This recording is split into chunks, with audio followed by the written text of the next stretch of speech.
Well, Peter Neville, our pet therapist, he's coming in close contact with a bird, a parrot that won't stop plucking out his feathers.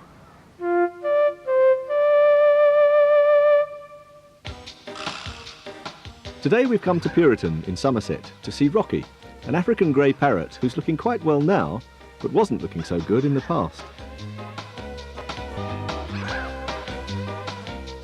Well, keeping a parrot is not for the faint-hearted. They're hugely intelligent, hugely social, and very demanding of affection, care, and stimulation.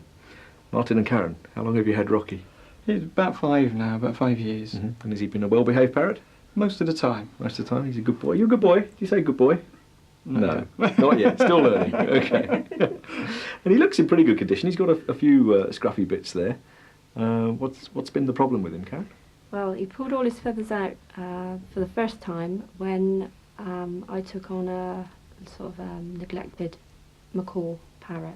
What, a big macaw? Yes. Okay. I brought him into the house, and within a couple of weeks, Rocky started pulling feathers out. Oh, so the sight of this huge I think it parrot, was, the fear of the size of him, you know, and bringing him in after I bought Rocky was not a good idea. It was not a good move. I wouldn't advise, I wouldn't advise anybody to do it, really. So which was a shame. So yeah, I think it upset him. Yeah. All this come out, especially the red ones.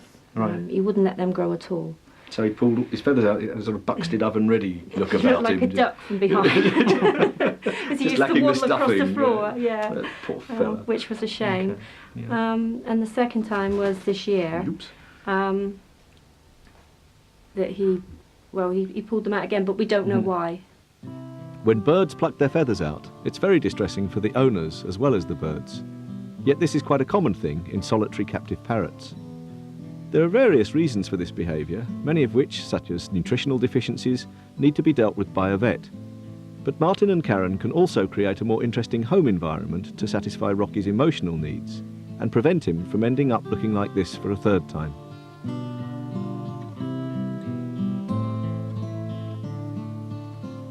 I think that the important thing is to keep his brain stimulated so that he's used to facing lots and lots of different challenges in his normal day, which means that when you have to make more major ones, like moving home or maybe even introducing another bird, although not a macaw, you know, another one of his lot, he can take it much easier and then can get the benefit from it. And I think the way to do that, as with so many pet animals, is to make them work a bit harder.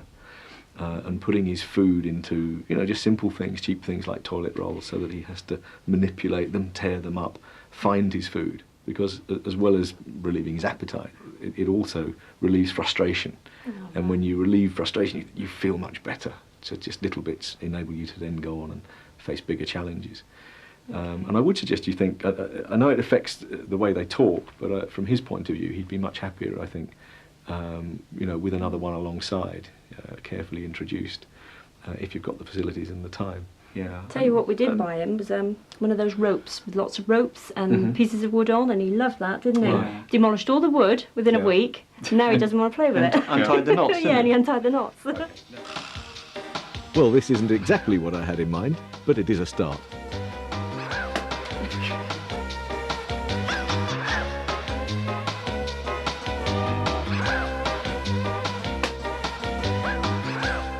A few weeks later, and he's master of the rolls. Well, Peter Neville, our pet therapist, he's always got problems, and plenty of them out on his roadshow.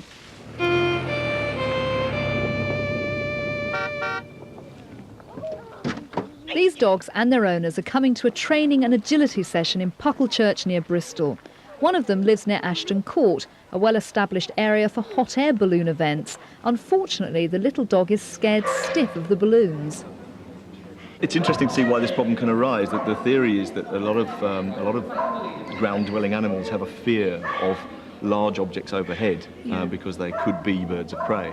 And this is one of the few sort of enemies of small dogs, particularly out in the wild. So there may be something sort of inherited along those lines. Yeah. Nobody's quite sure, but what we do know happens is that when they see them, they very quickly become phobic about them and run in panic. Is that what Elliot does? That's what he does. I mean, I've actually lost him 3-4 hours at a time, and he will literally just go. Right, he doesn't run to home or to the car, he will just runs. runs. Right, okay. Yeah. Well, what we're going to need to do is, first of all, get him on some medication, which sounds drastic, but it's actually very moderate. It has no side effects and so on. And what that enables him to do is to stay calmer when he sees the balloons. So we need him on a lead, on an extending lead, and really deliberately taking him out at times when you know he might meet them. When he shows the first signs of panic, that's when we need you to behave in a very specific way, which is to carry on and be normal, to be absolutely unresponsive. And the minute you get a little window of calm, that's when you focus your attention on him. In other words, you're saying, hey, it's normal, there's nothing wrong, it's just a balloon. And what the drugs enable him to do is to log that memory. At the moment he can't because he's panicking. But once he's logged that memory, successive exposures should enable him then to learn that balloons are okay. And even if he is still slightly worried, to look to you and come to you if he's then off lead, which is a slightly different thing. It's very, very difficult to treat him any other way because you can't sort of systematically desensitize him to balloons. They're either there and they're big or they're not. That's right. And so it's one of those cases where the drugs really do help. If you have a problem for Peter Neville or would like a copy of the fact sheet that accompanies the series, write to People and Pets, HGV Community Unit, 13 Midland Road, Bristol, BS2 OJT, or you can access our website.